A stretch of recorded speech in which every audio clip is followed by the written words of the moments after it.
tráfico de droga, que é o 33, porte de arma ilegal, que é o 16, e o 35, que é associação ao tráfico. Eu rodei no artigo 33, tráfico de drogas. Eu rodei no artigo 33 e 35, tráfico de drogas e associação para o tráfico. Eu rodei no artigo 33 e no artigo 35, que o 33 é tráfico de droga e o 35 é associação para o tráfico. Meu nome é Marilene, tenho 27 anos. Meu nome é Gisele, eu tenho 43 anos. Meu nome é Jennifer Ade Araújo da Silva, tenho 37 anos. Meu nome é Daniela, eu tenho 49 anos. Eu fui criada lá em Belford Roxo, na Bacia. Nasci em Barra Mansa. Eu sou da Praia de Provetá, Ilha Grande, nascida e criada lá. Eu sou nascida e criada no Cosme Velho, em Laranjeiras. Minha infância foi um pouco difícil, né, gente? Não foi fácil. As lembranças que eu tenho da minha infância não são coisas boas, só coisas ruins. Não foi fácil. E eu, com 6 meses de vida, minha mãe descobriu uma traição. E nessa traição, ela teve que morar em Belford Roxo. Daí pra cá, minha mãe morava num sítio lá dentro de Belford Roxo, que é conhecido como Bacia. Depois minha mãe ganhou uma casa e também não foi fácil lá, porque quando chovia, minha mãe tinha que botar a gente dentro do banheiro, que era laje, porque ela tinha medo da casa cair, porque era uma casa muito péssima mesmo. Minha mãe e meu pai já teve que trabalhar em negócio de reciclagem também para poder sustentar a gente. Inclusive eu também, quando eu era criança, eu ia para poder ter uma renda melhor. Eu tive uma infância boa, vamos se dizer boa, né? Meus pais e minha mãe, meu pai pescador, minha mãe dona de casa, me criaram da melhor maneira possível. Eu gostava muito de esporte quando eu era mais nova. Eu jogava handball, vôlei na escola, eu fazia atletismo e na escola eu era muito querida no colégio, porque eu era muito esforçada. Eu sempre fui muito esforçada nas coisas que eu começava a fazer, eu me esforçava muito. Da minha infância, a separação dos meus pais foi porque ele traía minha mãe. Minha mãe sempre vivia batendo nele. Minha mãe sempre foi rígida, né, violenta. Aí meu pai aprontava, então ficava difícil. Aí até que eles se separaram e a gente foi morar a casa da minha avó. Aí minha mãe sempre trabalhava, minha avó cuidava da gente. Aí quando minha mãe decidiu de vez focar em bolos, comida, o buffet, né? O sonho dela de ter um buffet, essas coisas, era a gente virando noite com ela, fazendo salgado, doce, comida, bolo. Eu não conheci meu pai. Sempre, a minha vida toda, minha mãe foi meu pai e minha mãe, né? Eu tive uma infância boa. Como uma criança. Tinha as coisas direitinho, entendeu? Sendo que, ao eu ir crescendo, minha mãe trabalhava muito, entendeu? Então ela trabalhava em casa de família, que ela era doméstica. Então ela vinha de 15 em 15. Então eu fiquei mais solta, né? Por eu ser a caçula, tá? Meus irmãos já estavam casados, né? Então eu comecei já a andar para baile, gostava muito de ia baile direto.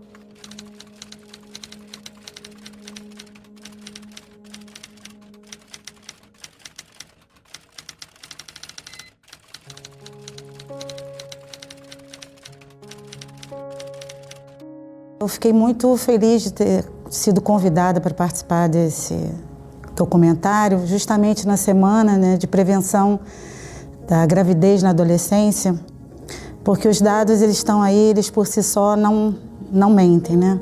92% da população carcerária não teve o registro, né, paterno na sua certidão de nascimento.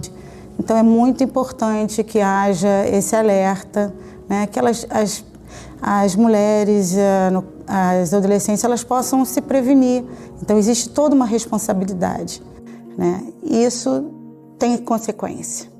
Eu participei de um concurso na época para estudar numa escola particular. Eu estudei numa escola particular, através eu ganhei primeiro lugar num concurso de redação que eu fiz e estudei em uma das melhores escolas. E foi lá que eu comecei a conhecer um pouco desse mundo de drogas, nessa escola. Eu conheci amigos e eu me aprofundei mais, né? O fundo do meu poço foi quando eu conheci uma pessoa. E eu tive esse relacionamento e ele me ensinou isso, né? Como que usava, como que vendia, como que fazia para vender. E eu comecei a me envolver. Eu me separei dessa pessoa e eu dei continuidade. Saía do meu trabalho, pegava o meu dinheiro, metade para as drogas e metade para bebida. Então, às vezes, assim, dinheiro de caixinha que a gente ganhava, né, no shopping, na pizzaria. Aí eu comecei a cada vez mais ficar mais viciada em crack. Poucas pessoas, vai ser surpresa isso para algumas pessoas, porque poucas sabiam, porque eu sempre fui muito assim, de fazer as minhas coisas meio que escondida, né? Aí conhecia colegas que moravam em favela, que na época eu não morava em vila. Então eu não era. Aí eu comecei a me infiltrar em morro. Mas aí um certo dia, num baile, eu conheci o pai do meu primeiro filho, tá? Aí ele era do Andaraí. Acabou que eu me envolvi com ele, fiquei com ele, fui morar com ele no Andaraí. Nessa de eu ir morar no Andaraí, eu levei minha mãe também. Minha mãe comprou uma casa, porque a gente morava de aluguel, né? Minha mãe comprou uma casa lá. Aí eu fiquei grávida do meu primeiro filho, né? E a gente se separamos. E aí quando meu filho completou 2 anos, eu engravidei do meu segundo filho. Aí foi onde tudo se apertou. Minha mãe ficou doente, né? Minha mãe não trabalhava mais. Então só era eu, meus filhos e minha mãe. E como é que eu ia sustentar? Eu trabalhava nos lugares que não queria pagar, era uma confusão danada. Sim, aí o meu primeiro passo pro tráfico foi quando meu filho estava sem fralda. Quando meu filho estava sem fralda, sem leite, minha mãe sem remédio do coração, sem as coisas. Aí foi onde eu me vi doida e eu não pensei. Aí foi aonde começou o meu primeiro tráfico. Eu comecei como mula do tráfico. Aí depois foi tomando uma proporção tão grande, aí não tinha mais como eu sair. Quando eu vi, eu já estava totalmente envolvida, entendeu? Uma proporção muito grande. Quando eu tinha 13 anos, eu não lembro como eu fui parar lá no... Eu acho que eu tinha uma amiga, um amigo meu também que foi do tráfico, morava lá no Dique de Vilar fica lá em São João de Meriti. E eu lembro que eu tinha 13 ou 14 anos, se eu não me engano. E eu trabalhei numa endola de crack. Eu trabalhava endolando crack. Isso é muito difícil falar essas coisas, gente. Eu tenho vergonha de falar, mas eu tô falando. E esse foi o meu primeiro contato com a droga. E nisso eu fui crescendo, aí fui pra baile. Os bailes que eu ia não era aqui da Baixada, era só bailões, baile de Jacaré, baile do Mandela. Então, assim, minha adolescência foi muito, assim, muita coisa. Inclusive, eu cheguei a usar loló na época, comecei a usar loló no baile do Mandela com uma amiga minha, a Carol falou, experimenta, é bom, que não sei o quê. Aí eu, vou experimentar. Aí nisso que eu experimentei, eu entrei no vício da loló, fiquei quase 2 anos usando loló e quase me matou, porque loló não é uma droga assim, qualquer, a loló ela mata. Inclusive, eu já perdi amigo meu que morreu com essa droga. Eu fugi de casa, que a minha mãe tinha me prometido uma surra de barra de ferro. E ela já estava com a barra de ferro, então ela ia me matar. Aí eu fugi. Aí, ali, uma amiga minha me escondeu na casa da família dela uns dias. Aí minha mãe me achou e ia me levar para o conselho tutelar. Eu consegui escapar da minha mãe e acabou que a gente pegou carona e foi parar no Rio de Janeiro. No meio do trajeto, ela ligou para esse conhecido e ele foi e pediu para que a gente fosse para casa da comadre dele, que foi quando eu fui parar na comunidade, né, no Engenho da Rainha. Aí ali eu conheci, eles acolheram a gente, aí ficamos. Porém, minha amiga era viciada, né, em cocaína e tal. E eu experimentei a maconha e fiquei fumando maconha e tal. Logo em seguida disso, consequentemente, conheci a pessoa que acolheu a gente, que ela pensava que esse amigo era um advogado. E na realidade não era, né? Ele era o traficante. Eu me sentia a tal, usando droga, porque eu estava sempre rodeada de pessoas perto de mim. Isso é uma ilusão, né? Quando você parece que você está bem, mas quando você vai embora, aquilo te dá uma depressão e você fica se perguntando. Quantas vezes eu me perguntei, meu Deus, por que eu estou fazendo isso? Mas no outro dia eu estava lá fazendo tudo de novo. Nessa fase de que eu fui presa, nesse tempo de 1 ano, eu estava usando muita droga. Muita. As pessoas não têm noção de como que eu estava usando droga. Eu estava vendendo para comprar droga. E eu comecei a vender cocaína, porque eu não usava cocaína. Então eu vi uma oportunidade boa de ganhar dinheiro. Que pra mim era, né? Eu vou ganhar dinheiro. E ela me levou no Rio. Me ofereceu e eu peguei. Peguei pouco no começo. Peguei um pouco e consegui mais de 100% de lucro. Então aquilo ali foi me crescendo o meu olho, foi me incentivando, eu querendo mais, tô ganhando dinheiro. Só que esse dinheiro era pro próprio uso da minha droga, de bebida, da minha saída, porque eu não conseguia comprar nada. Então eu tava meio que fazendo uma troca, jogando a minha vida fora e me destruindo ao mesmo tempo. Meu primeiro dia fazendo bonde foi estranho porque eu não conhecia nada. Deixa eu me lembrar, sim. Ele pediu para que eu fosse numa comunidade pegar um dinheiro. Aí eu não sabia nada, perguntei qual ônibus eu pegava. Aí peguei e fui. Cheguei. Aí de boca em boca você vai a Roma, né? Eu fui perguntando. Consegui chegar onde eu tinha que chegar. Só quando eu cheguei ele tava lá me esperando. Então eu creio que foi um teste ali. Então, como é que fui parar na cadeia? Eu recebi uma proposta de eu ficar abastecendo lá um morro que tem lá em Petrópolis, o Morro da Oficina. E eu não tinha aceitado na primeira oportunidade. Mas aí quando eu fui lá e vi que dava muito dinheiro, porque o ser humano, né, hoje em dia, por isso que eu falo, hoje eu não vejo porque dinheiro é tudo na vida, porque dinheiro pode levar a gente para lugares que a gente não quer. E eu cresci o olho, né, eu falei, não, é bom. Aí foi a primeira vez. Na segunda vez, veio um negócio no meu coração, juro por Deus. Falou assim, não vai mais naquele lugar. Eu não ouvi a voz. Fui na terceira. Na terceira vez, eu fui presa. Fui presa eu e uma de menor. Só que a de menor foi liberada. Quando eu, com 3 meses já dentro do presídio, 3 meses, 2 meses assim, que meu corpo começou, minha alma parece que voltou ao normal, porque parece que minha alma estava... Na verdade, parecia que não era eu que estava em mim. Eu falo que era um demônio na minha vida. Que me levou pra...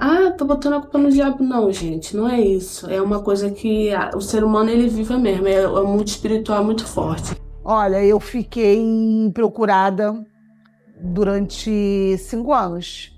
Aí, quando eu vi meu rosto no disco de denúncia valendo R$1.000, eu não acreditei que aquela ali era eu.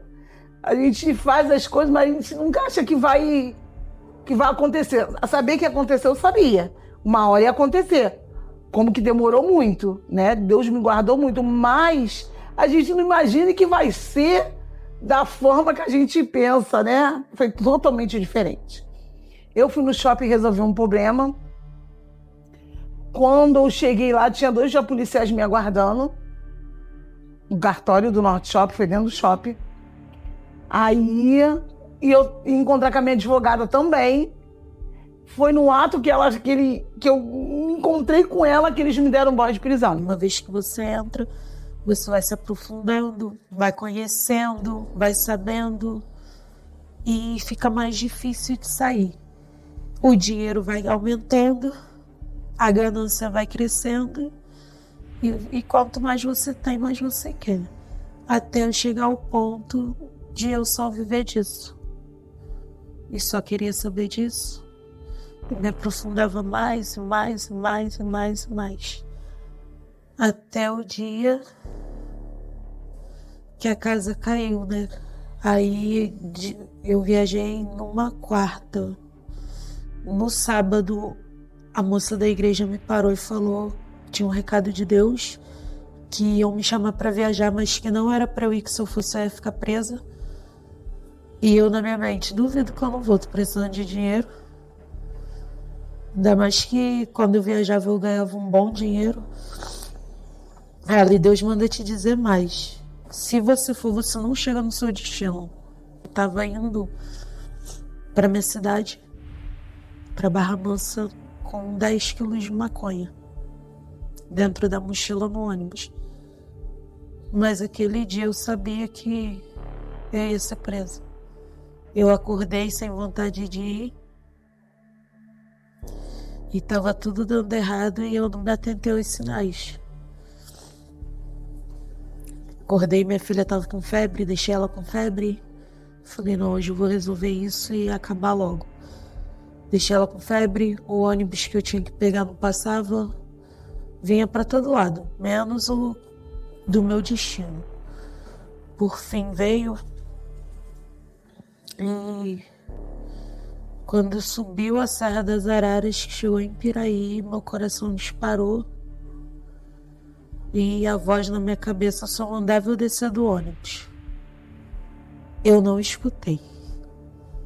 Eu ficava naquela, desço, não desço, desço, não desço. Não desci.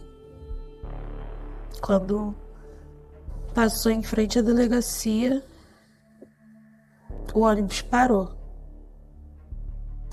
Aí tentando ver o que estava acontecendo, quando eu olhei para frente, eu já dei de cara com os policiais. Ali eu falei, agora já era. E eles revistaram minha bolsa. Como só tinha droga. Mas isso também porque eu não ouvi, né? Deus avisou. E fui presa. E ali o meu crime, né, acabou. Eu fiquei, quando eu fui parar dentro do porquinho ali, do isqueirinho que eles falam, que a grade, né, o portão bateu nas minhas costas, eu falei, agora acabou, mas eu só pensava na minha filha.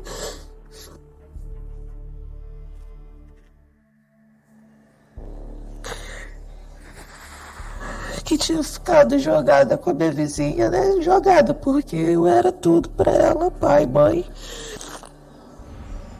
E quem quer cuidar dela? Inclusive, no dia que eu fui presa, um dia antes, uma senhora, uma moça da igreja, parou minha mãe na rua e falou que me via atrás das grades. Minha mãe não me falou nada.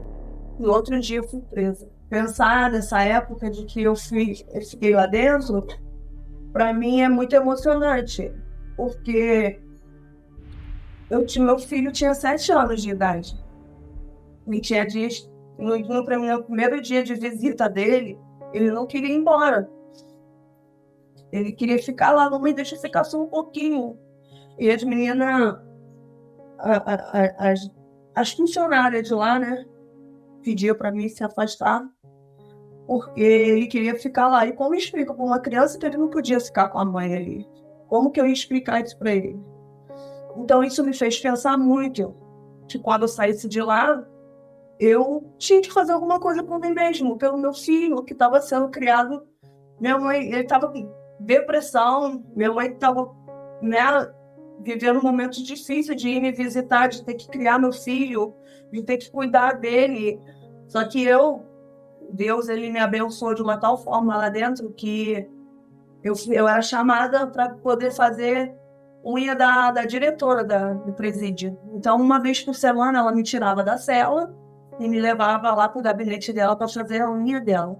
Porque ela também gostava do meu trabalho. Ela viu e ela falava, até me perguntava o que eu estava fazendo lá, porque eu tinha, né, uma profissão, eu era talentosa no que eu fazia. Só que eu ainda não tinha percebido aquilo. Eu cheguei na cadeia, a primeira coisa que eu fiz foi procurar maconha, porque eu fumava. Aí, quando eu cheguei lá, eu falei pra menina assim, o nome dela é Tênis, eu falei assim, colega, aonde eu consigo arrumar maconha aqui e falar no telefone? Aí ela falou assim pra mim, aqui não tem telefone. E aqui embaixo não tem maconha, que só tem cocaína. Eu nunca tinha usado cocaína na minha vida. Naquele dia, assim, pelo choque da realidade que eu tava presa, eu fui lá experimentar. Aí eu fui dormir. Foi assim, só foi uma e eu dormi. E depois disso, eu não vi graça nisso, nunca mais. Mas eu falo que Deus me deu muita força dentro daquele lugar. Nossa. Ali é aquele ditado que todo mundo fala. Ali o filho chora e a mãe não vê. Realmente é uma coisa muito, muito, muito. E a cadeia de mulher parece ser até mais pesada. Porque, sei lá, é uma coisa muito, sabe, desunião, que não tem muito ali dentro. Graças a Deus, 5 anos já que eu tô na rua. E daí eu penso de noite não voltar mais para aquele lugar. Trabalho pra caramba, né? Eu sei que uma hora vai me render frutos, né? Mas é tudo no tempo de Deus e eu creio, mas vou continuar. Fiz um curso de cozinha lá dentro, né? Pela Pronatec. Eu já gostava de cozinha, agora eu gosto muito mais. Eu faço a cozinha uma terapia para mim.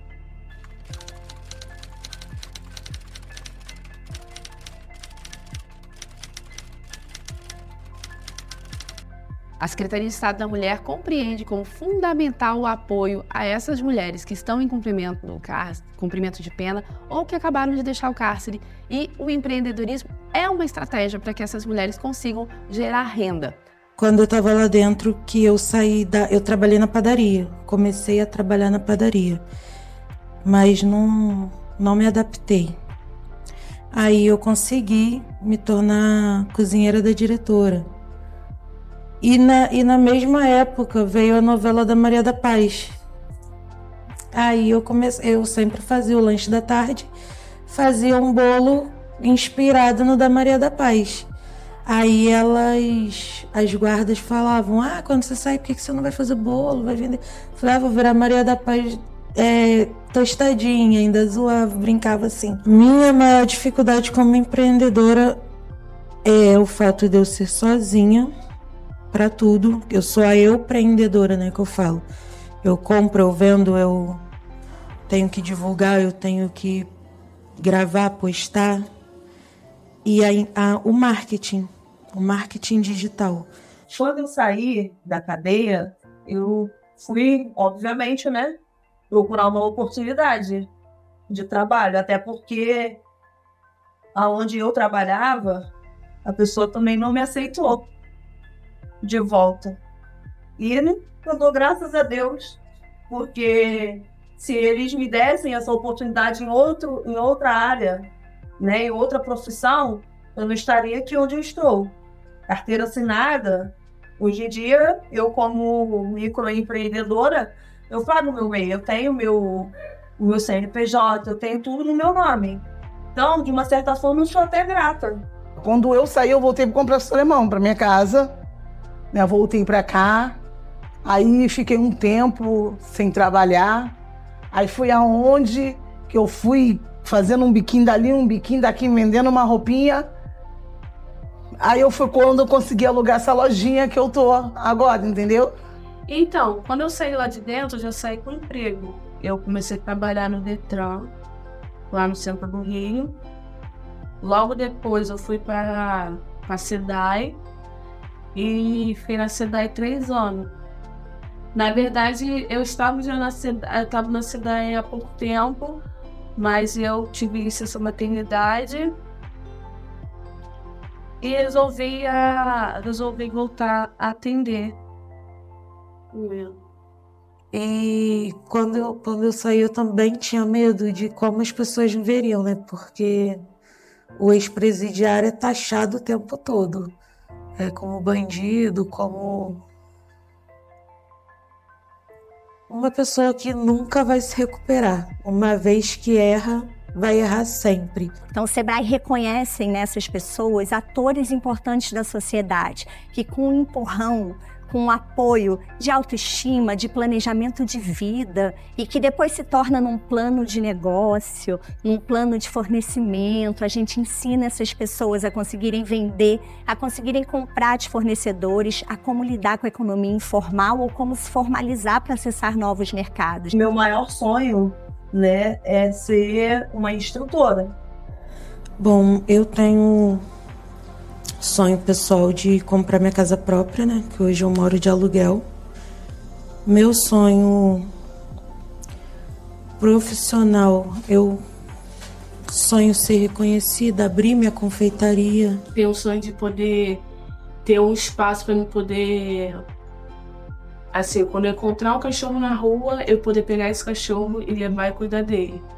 Então, esse é um dos maiores sonhos que eu tenho, assim, na vida, de poder, essa oportunidade que eu quero que Deus me dê, entendeu? Tenho um sonho já de, assim, eu quero me profissionalizar na podologia.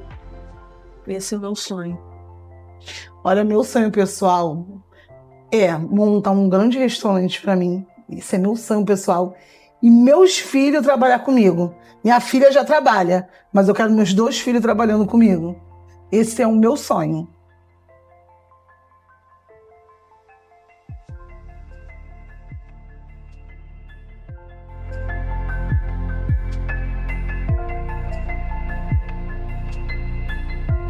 Gente, eu estou muito feliz. Eu acabei de receber um presente da Ano Love. Vamos abrir aqui. Meu Natal começou bem, né? Presente de Natal da Anne Love. Que linda. Que maravilha. Ai, tô ansiosa pra ver isso, gente.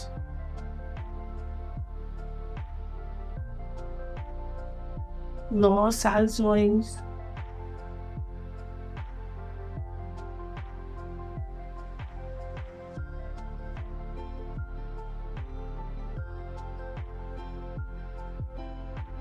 Muito obrigada, eu amei.